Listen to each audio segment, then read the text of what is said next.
ഇന്ന് ഞാനൊരു പൂച്ച സന്യാസിയുടെ കഥ പറഞ്ഞു തരാം. പണ്ട് ഒരു ഗ്രാമത്തിൽ ഒരു പൂച്ചയുണ്ടായിരുന്നു. ഈ പൂച്ചയ്ക്ക് ഒരു ദിവസം വല്ലാതെ വിശന്ന പൂച്ച എന്തുണ്ട് തിന്നാൻ എന്ന് നോക്കി അടുത്തുള്ള വീടുകളിലൊക്കെ ഒന്ന് ചുറ്റിക്കറങ്ങി.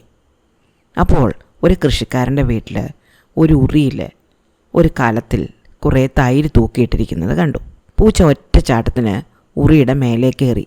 എന്നിട്ട് ഈ കലം അടച്ചു വെച്ചിരുന്ന മൂടി തട്ടി മാറ്റി അതിനുള്ളിലേക്ക് തലയിട്ട് തൈര് കുടിച്ചു. വയറ് നന്നായിട്ട് നിറഞ്ഞു. എന്നിട്ട് തല വലിച്ചെടുക്കാൻ നോക്കുമ്പോൾ പറ്റുന്നില്ല, കുടുങ്ങിപ്പോയി. ഈ കലത്തിന് വായവട്ടം കുറവായിരുന്നു. അതുകൊണ്ട് അവൻ്റെ തല കലത്തിനകത്ത് കുടുങ്ങി. എന്ത് ചെയ്തിട്ടും അവനെടുക്കാൻ പറ്റിയില്ല. അവസാനം അവൻ ആ കലത്തോട് തന്നെ ഉറിയിൽ നിന്ന് താഴെ ചാടി. അത്ര ഉയരത്തിൽ നിന്ന് താഴേക്ക് ചാടിയപ്പോൾ കലം പൊട്ടി. കൃഷിക്കാരൻ്റെ ഭാര്യ ശബ്ദം കേട്ട് ഓടി വന്നപ്പോഴത്തേക്ക് പൂച്ച ജീവനും കൊണ്ട് രക്ഷപ്പെട്ടു. കുറേ ഓടിയപ്പോഴാണ് കഴുത്തിലെന്തോ ഉണ്ട് എന്ന് അവന് തോന്നിയത്. വല്ലാത്തൊരു ബുദ്ധിമുട്ട്. അവന് കുടഞ്ഞും മറിഞ്ഞും ഒക്കെ നോക്കി. കഴുത്തിൽ കിടക്കുന്ന സാധനം ഊരിപ്പോകുന്നില്ല. അവസാനം ഇതെന്താണെന്ന് നോക്കാൻ വേണ്ടിയിട്ട് അവൻ അടുത്തുള്ള അരുവിയിൽ പോയി മുഖം നോക്കിയപ്പോൾ കലത്തിൻ്റെ വക്ക് പൊട്ടിപ്പോയിട്ടില്ല. വക്കൊഴിച്ച് ബാക്കി ഭാഗമൊക്കെ പൊട്ടിത്തെറിച്ചു പോയി.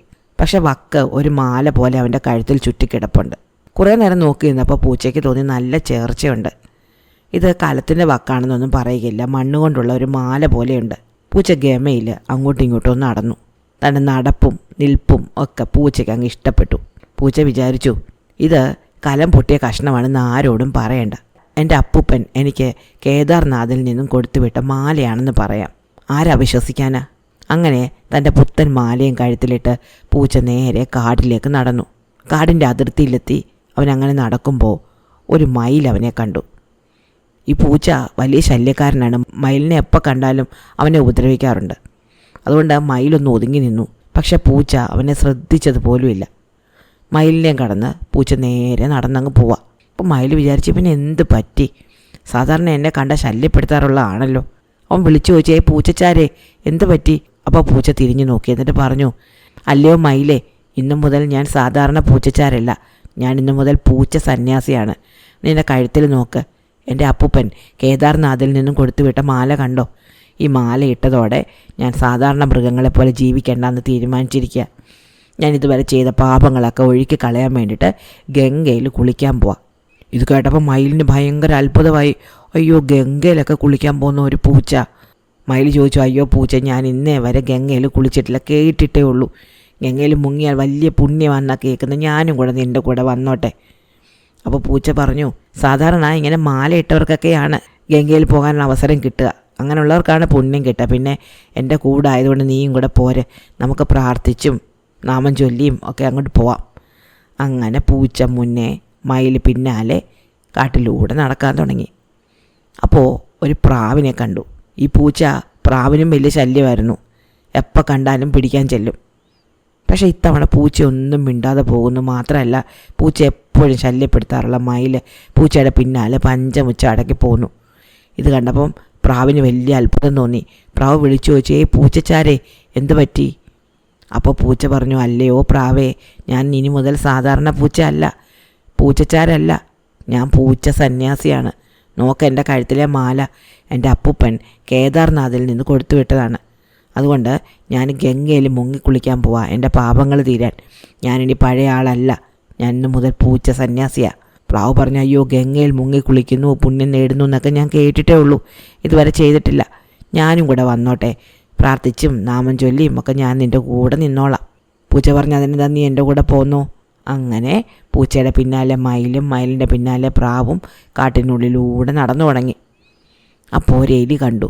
എലിക്കാണെങ്കിൽ പൂച്ചയെ കണ്ട ഭയങ്കര പേടിയാണ്. പക്ഷേ എലി നോക്കുമ്പോൾ പൂച്ചയുടെ ബദ്ധവൈരികളായ മയിലും പ്രാവും പൂച്ചയുടെ പിന്നാലെ കാര്യം പറഞ്ഞു പോന്നു. എലിക്ക് ഭയങ്കര അത്ഭുതം തോന്നി. എലി ഒരു മരത്തിന് മറഞ്ഞു എന്ന് ചോദിച്ചു, മയിലച്ച എവിടെ പോവാ? അപ്പം മയിൽ പറഞ്ഞു, അയ്യോ, നീ അറിഞ്ഞില്ലേ, നമ്മുടെ പൂച്ച ഇനി മുതൽ പഴയ പൂച്ച അല്ല, നമ്മുടെ പൂച്ച ഇനി മുതൽ പൂച്ച സന്യാസിയാണ്. പൂച്ചയുടെ കഴുത്തിൽ നോക്ക്, കേദാർനാഥിൽ നിന്ന് പൂച്ചയുടെ അപ്പൂപ്പൻ കൊടുത്തുവിട്ട മാലയാണ്. ഈ മാലയിട്ടതിൽ പിന്നെ പൂച്ച ഒരു പുണ്യവാനായ സന്യാസിയായിട്ട് മാറിയിട്ടുണ്ട്. അവന് ഗംഗയിൽ മുങ്ങിക്കുളിക്കാൻ പോവാ, പാപം തീർക്കാൻ. അവൻ്റെ കൂടെ ഞങ്ങളും പോവാ, ഇത്തിരി പുണ്യം ഞങ്ങൾക്കും കിട്ടട്ടെ. അപ്പോൾ എലി പറഞ്ഞു, അയ്യോ, എനിക്കും വേണം പുണ്യം, ഞാൻ ഇതുവരെ ഗംഗയിൽ കുളിച്ചിട്ടില്ല. എല്ലാവരും പറയുന്നത് കേട്ടിട്ടേ ഉള്ളൂ. ഞാനും കൂടെ പോന്നോട്ടെ നിങ്ങളുടെ കൂടെ. അപ്പോൾ പൂച്ച പറഞ്ഞു, അതിനെന്താ പോന്നു, നമുക്ക് മിണ്ടിയും പറഞ്ഞും നാമം ചൊല്ലിയും പാട്ടുപാടിയും പാം. അങ്ങനെ 4 പേരുടെ യാത്രയായി. മുന്നേ പൂച്ച, പിന്നാലെ മയിൽ, അതിന് പിന്നാലെ പ്രാവ്, ഏറ്റവും പിന്നിൽ എലി. അങ്ങനെ നടന്ന് രാത്രിയായി. അപ്പോൾ ഈ കാട്ടിൽ വേട്ടയ്ക്ക് വരുമ്പോൾ താമസിക്കാൻ വേണ്ടി ഒരു ചെറിയ മുറി ഉണ്ടാക്കിയിട്ടിട്ടുണ്ടായിരുന്നു. അവർ വേട്ടയ്ക്ക് വരുമ്പോൾ അതിനുള്ളിലാണ് താമസിക്കുക. രാത്രി ഇരുട്ടിയപ്പോൾ പൂച്ച പറഞ്ഞു, തൽക്കാലം നമുക്ക് യാത്ര തുടരേണ്ട, നമുക്ക് ഈ മുറിക്കകത്ത് കയറിയിരിക്കാം, നേരം വെളുത്തിട്ട് പോകാം. ഇപ്പോൾ കണ്ണ് കാണുന്നില്ലല്ലോ. പൂച്ച സന്യാസിയുടെ ശിഷ്യന്മാർ സമ്മതിച്ചു. അങ്ങനെ 4 പേരും കൂടെ ആ മുറിക്കകത്ത് കയറിയിരിപ്പായി. പൂച്ച പറഞ്ഞു, നമുക്ക് വെറുതെ ഇരിക്കേണ്ട, നമുക്ക് പാട്ട് പാടാം. ഞാൻ കുറേ ഭക്തി ഗാനങ്ങൾ പാടിത്തരാം, ഭജന പാടിത്തരാം. നിങ്ങളിതെല്ലാം കേട്ട് എൻ്റെ കൂടെ പാടിക്കണം. മയിൽ സമ്മതിച്ചു, പ്രാവ് സമ്മതിച്ചു, എലിയും സമ്മതിച്ചു. അപ്പോൾ ഈ മുറിക്കകത്ത് ഈ വേട്ടക്കാർ ഭക്ഷണം കഴിക്കാൻ ഉപയോഗിക്കുന്ന ഒരു ചെറിയ പാത്രം ഉണ്ടായിരുന്നു, ഒരു ചെറിയ കമ്പും ഉണ്ടായിരുന്നു. പൂച്ച പറഞ്ഞു, വെറുതെ പാട്ട് പാടിയാൽ പോരെ, ഞാൻ കൊട്ടിപ്പാടാം. അങ്ങനെ പൂച്ച ഈ കമ്പെടുത്ത് ഈ പാത്രത്തിൽ കൊട്ടിക്കൊണ്ട് പാട്ട് പാടാൻ തുടങ്ങി. വലിയ വലിയ ഭക്തി ഗാനങ്ങൾ പാടാൻ തുടങ്ങി. മയിൽ അതിനനുസരിച്ച് നൃത്തം ചെയ്യാൻ തുടങ്ങി. മയിലിൻ്റെ നൃത്തം കണ്ട് പ്രാവും ഒപ്പം നൃത്തം ചെയ്തു. എലിയാണെങ്കിൽ തുള്ളി കളിച്ച് പ്രാവിന് ചുറ്റും നൃത്തം ചെയ്തു.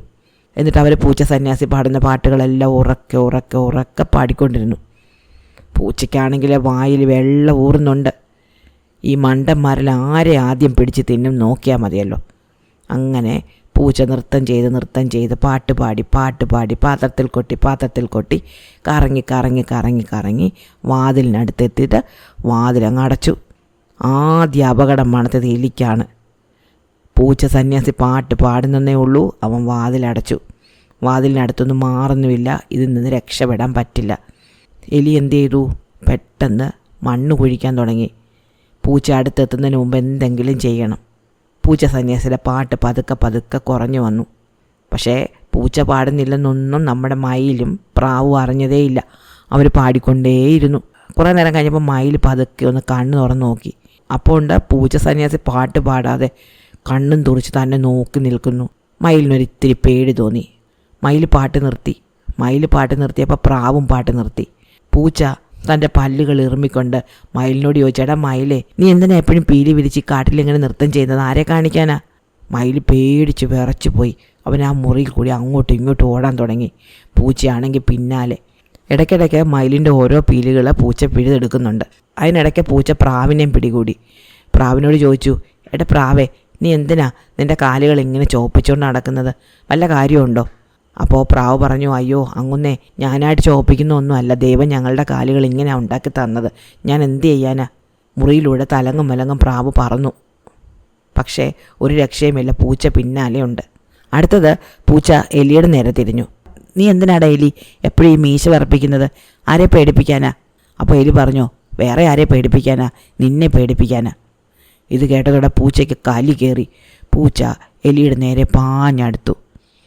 അവൻ തൊട്ടടുത്തെത്തിയതും എലി താനുണ്ടാക്കിയ കുഴിയിലേക്ക് ചാടി അങ്ങ് മറഞ്ഞു. നില കിട്ടാതെ പൂച്ച ആ കുഴിക്ക് മുകളിലേക്ക് തെന്നി വീണു. അവൻ്റെ മൂക്കിടിച്ചു. അപ്പോൾ അവൻ്റെ കഴുത്തിലെ കലത്തിൻ്റെ ബാക്കി പൊട്ടിപ്പോയി. കിട്ടിയ തക്കത്തിന് മയിലും പ്രാവും വാതിൽ തുറന്ന് പറന്ന് രക്ഷപ്പെട്ടു. അങ്ങനെ പൂച്ച ആകപ്പാടെ വിഷണ്ണനായിട്ട് ആ വീടിന് പുറത്തിറങ്ങിയിരുന്നു. മയിലും പ്രാവും തന്നെ വെട്ടിച്ച് രക്ഷപ്പെട്ടു എന്ന് പൂച്ചയ്ക്ക് മനസ്സിലായി. പക്ഷേ എലി ഇപ്പോഴും ആ മാളത്തിലുണ്ട്. അവനെയെങ്കിലും തിന്നാം എന്ന് കരുതി പൂച്ച മാളത്തിനടുത്ത് പോയി കാത്തിരിപ്പായി. എങ്ങനെയെങ്കിലും അവനെ പിടിക്കണം. പൂച്ച മാളത്തിനുള്ളിലേക്ക് നോക്കി പറഞ്ഞു, എടാ എലിയച്ച, നീ പേടിക്കണ്ട, ഞാൻ നിന്നെ ചുമ്മാ ഒന്ന് പേടിപ്പിച്ചതാ.